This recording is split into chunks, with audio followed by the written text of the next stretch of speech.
안녕히 주무셨습니까? 네. 또 이 새벽에도 하나님이 함께 하심을 믿습니다. 오늘 모두 55절, 55절 다소 긴 장인데요. 이제 이 23장, 24장, 25장이 이 절기법이라고 말씀을 드렸잖아요. 오늘은 그 절기법의 마지막 그 내용인데 안식년과 희년에 대한 내용입니다. 들어보셨죠? 안식년, 희년. 우리가 안식일, 그죠? 안식일과 같은 패턴을 가지고 있는 그것이 안식일이 아니라 안식년이면은 안식일이 일주일마다 돌아오는 것처럼 안식년도 7년으로 이제 돌아오는 그런 개념인데요. 우리 안식일이 뭐냐? 안식년이 뭐냐? 우리 7절에 보면 4절에 보면 정확하게 나와 있죠. 일곱째 해에는 그 땅이 쉬어 안식하게 할지니 여호와께 대한 안식이라. 이 안식년은 매 7년마다 농사를 안 짓는 거예요. 생산활동, 경작활동을 안 하는 거예요. 얼마 동안? 1년 동안. 그러니까 7년째 1년 동안 아무런 그런 경작활동을 하지 않고 그냥 땅을 묵히는 그런 개념이죠. 그럼 희년은 뭐냐? 11절에 보면 그 50년째 해는 너희의 희년이니 너희는 파종하지 말며 스스로 난 것을 거두지도 말고 가꾸지도 아니한 포도주를 거두지 말라. 이제 77에 49 그리고 50년째 이 희년인데 이 희년이 역시 토지 경작이 금지가 돼요. 금지하라는 거죠. 하지 말라는 거죠. 그리고 또 그냥 들에서 야생으로 나는 것들도 있잖아요. 포도나 이런 것들도. 그것도 손대지 말라는 거예요. 그냥 두라는. 근데 이 안식년과 다르게 희년은 뭐냐? 농사만 짓지 않는 것이 아니라 모든 그런 어떤 이 그 재산, 예를 들어서 처음에 이제 자기 땅이 있었는데 그 땅을 어떤 이유로 팔았어. 또 집을 어떤 이유로 팔았어. 혹은 이 시대는 종이 있었기 때문에 돈을 못 갚아서 종으로 내가 딴 데 가서 종으로 이렇게 있게 됐어. 이 모든 것이 뭐 재산이라든가 집이라든가 토지라든가 이런 것이 어떻게 되는 거예요? 원상복귀되는 거예요. 땅뿐만 아니라 모든 인간의 어떤 관계나 소유나 이런 것들이 다시 복귀가 되는 것이 또 이 희년. 이것은 50년마다 이제 이렇게 주기적으로 50년 주기로 돌아가는 그런 절기인데 사실 이것은 지금 현실적으로 굉장히 불가능한 그런 절기법이고 뭐 이스라엘에서는 유대인들이 지키는지 모르겠습니다만 어쨌든간 근데 이 안식년과 희년 그리고 이 안식일 제도에서 볼 수 있는 하나의 그 상징적인 법칙의 숫자가 있어요. 그것은 7이라고 하는 숫자죠. 그죠? 성경에서 7이라고 하는 숫자는 굉장히 중요한 의미를 가지고 있고 우리가 지난번에 요한계시록을 봤습니다만 요한계시록도 다 숫자 7의 상징으로 도배가 돼 있어요. 예, 소아시아 7교회, 그죠? 7 나팔, 7인, 7대접, 뭐 그 이외에도 여러 가지 이제 그리고 이 요한계시록 자체가 7개의 어떤 이 구조 자체가 그런 패턴으로 되어져 있는데 이 7이라고 하는 숫자가 나온 출처가 어디죠? 최초의 출처? 그것은 천지창조죠. 하나님이 이 세상을 창조하신 기간. 그것이 7일이잖아요. 거기서부터 시작이 되었어요. 결국 7이라고 하는 숫자의 영적인 의미는 뭐냐면 이것은 천지 창조와 연관되어 있어요. 하나님의 창조 행위와 연관되어 있고 이 7이라는 숫자를 창조 행위와 관련되어 보아야 된다는 것이죠. 이 안식년과 희년도 특히 그런데 이것은 무엇이냐? 하나님이 일곱째 날 안식하셨던 것처럼 쉬셨던 것처럼 이 그 안식법과 안식년법과 희년법이라고 하는 것은 이 안식의 축복과 안식의 기쁨이 안식의 회복이 인간에게만 필요한 것이 아니야.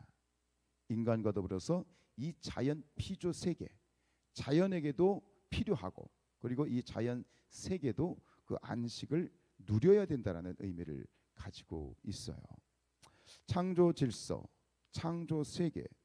그래서 로마서 8장 19절에 보면 피조물이 고대하는 바는 하나님의 아들들이 나타나는 것이다. 하나님의 아들들이 나타난다는 것은 무슨 말이죠? 한마디로 구원을 의미하는 거예요. 이 구원이라는 개념이 인간에 관한 필요한 게 아니다. 하나님이 창조하신 이 천지 피조 세계도 역시 구원이 필요하다. 그리고 그것을 우리에게 보여주는 이 절기가 바로 안식년과 희년이라고 할 수 있어요.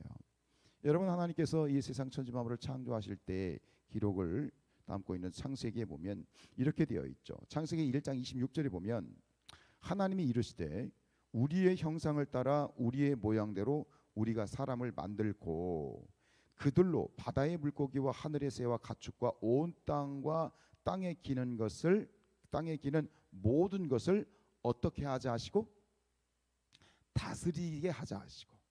그러니까 하나님께서 이 사람을 창조하실 때 그 창조의 목적 중에 하나가 뭐냐면 이 천지 만물을 무하도록 다스리도록. 그래서 28절에 가면 이제 사람을 만드시고 축복하실 때 생육하고 번성하고 땅에 충만하고 땅을 마지막에 뭐하라? 다스리라라고 되어 있잖아요. 근데 이 다스리는 것, 이게 뭐냐?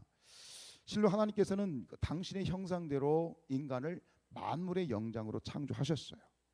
그리고 절대 주권을 주신 거예요. 왕의 주권을 주신 거예요. 이 세상을 다스리라고 하는 그런 절대 주권을 우리가 부여받았는데, 여기서 다스린다라고 하는 것은 인간이 마음대로 자연을 지배하거나 인간의 탐욕과 욕심을 채우기 위해서 자연을 훼손하라고 하는 것이 아니라는 거예요. 다스린다라고 하는 개념은 뭐냐? 이것은 하나님의 뜻, 그 뜻은 창조 질서의 뜻에 따라서 이 세상을, 자연을, 특별히 피조 세계를 개발하고 그리고 아름다운 문화를 꽃 피우라는 거예요. 기준은 뭐냐면 창조 질서예요. 그리고 이 하나님의 뜻이 되겠죠. 근데 또 반대도 마찬가지야.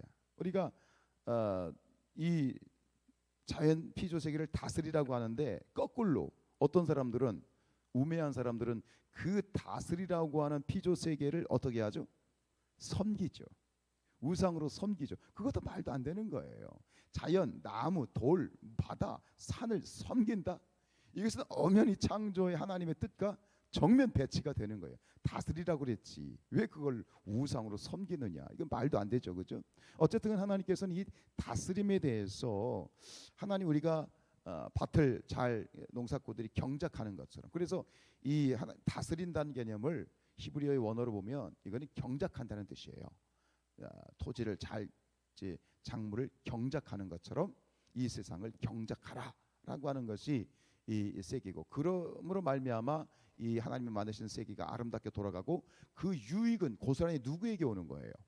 잘 이 자연 세계를 경작함으로써, 잘 다스림으로써 그 수혜를 누가 받는 거예요? 우리가 받는 거예요. 인간이 받게 되는 거예요. 그런데 그것이 깨어지면 결국 그 피해는 또 누구에게 오는 거예요? 이게 인간에게 오는 거예요. 여러분, 지금 요즘 우리가 이 부분에 대해서 굉장히 전 세계가 주목을 하고 있어요. 이것은 분명 우리가 신앙적인 관점으로 볼 수 있어야 돼요. 하나님의 성경적인 관점으로 볼 수 있어야 되고, 요즘 그 탄소 중립 많이 들어보셨죠? 탄소 중립국, 탄소 중립이라고 하는 거. 결국 이 이산화탄소, 온실가스, 그러니까 이 이산화탄소가 너무 많이 배출이 됨으로써 배출되어서 그것이 마치 비닐하우스, 온실처럼 이것이 밖으로 배출이 안 되고 그 안에서 이제 그 비닐하우스가 따뜻해지면 엄청 따뜻하잖아요. 그것은 지구가 온도가 높아짐으로 말미암아 이상 기후가 이미 발생을 하고 있잖아요. 그걸 우리가 지금 당하고 있어요. 뭐 태풍이라든가 어떤 홍수라든가 뭐 이런 것들이요. 뭐 폭설이라든가 산불도 마찬가지죠. 이 지금 산불 한번 이 매년마다 우리도 뭐 강릉 산불이나 이런 것들은 그냥 어떻게 보면 온실 그런 아니지만 다른 나라들 보세요. 미국 캘리포니아라든가 다른 나라들 보면 이게 유럽도 마찬가지. 불이 꺼지질 않아요. 이건 단순히 불이 세서가 아니라 온실 효과 때문에 그런 거거든요. 지금 온난화되기 때문에 그렇거든요. 당장 우리나라도 마찬가지인데, 재밌는 것은 옛날에 사과하면 어디였죠? 여러분들 어린 시절에 사과하면 어디 사과였어요? 그게 대구였잖아요. 근데 지금 대구가 사과가 안 돼요. 요즘 사과의 메카는 어디냐? 강원도 정선이에요. 강원도 산골짜기 사과가 최고야. 제가 정선이 있었잖아요. 근데 언젠가 한번 정선에 갔는데 그 정선은요, 이 고랭지 채소 배추예요. 무조건 배추예요. 그냥 그 산골짜기 들어가면 모두 다 개간해가지고 배추였는데 배추가 없어. 배추가 없고 지금 그 자리에 뭐가 심겨져 있냐면 전부 다 사과야. 저도 깜짝 놀랐어요. 지금 몇 년이 지났어요. 그러니까 한 2000년 지났나요? 98년, 2000년도에 떠나왔으니까 이게 20년 만에 이게 완전히 그 작물이 바뀌었어. 이게 왜 그러냐? 우리나라가 지금 이 한국의 한반도가요, 온도가 1.4도가 올라갔대요. 약 1.4도. 1.4도가 아무것도 아닌 것 같죠. 어마어마한 거라는 거예요. 여기에 0.5도만 더해지면 그때부터 더 심각한 문제라고 하는 거예요. 지금 우리가 겪고 있는 이 코로나도 마찬가지죠. 과학자들이 그렇게 얘기하잖아요. 이 코로나가 왜 발생했느냐? 코로나도 자기들도 생존하는 생물이잖아요. 근데 인간이 자기들의 영역을 침범하여서 쫓겨나니까 새로운 집을 찾은 거예요. 그들이 찾은, 코로나가 찾은 새로운 집이 뭐예요? 인간의 몸인 거예요. 그걸 숙주라고 그러잖아요. 인간의 몸을 찾은 거예요. 거기에서 자기들도 살려고 막 아둥바둥대다가 변이를 거듭하면서 안 되겠다. 같이 살아야 되겠다. 그래가지고 조금씩 이제 이렇게 약화되는 그런 형세도 결국은 이것이 인간의 난개발, 무분별한 개발, 인간의 탐욕, 욕심, 침입하지 말아야 되는 땅을 인간이 침입했기 때문에 그런 일들, 앞으로도 마찬가지예요. 이런 일들이 계속되면 결국 뭐예요?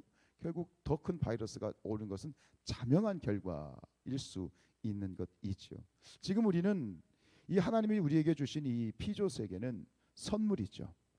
하나님의 축복이죠. 근데 그 은혜와 축복을 우리가 깨뜨리고 이것을 무분별하게 계속해서 되어져 간다면, 그래서 지금 뭐 탄소 중립하자, 석탄 떼지 말자 그러는데 세계가 협약은 했어.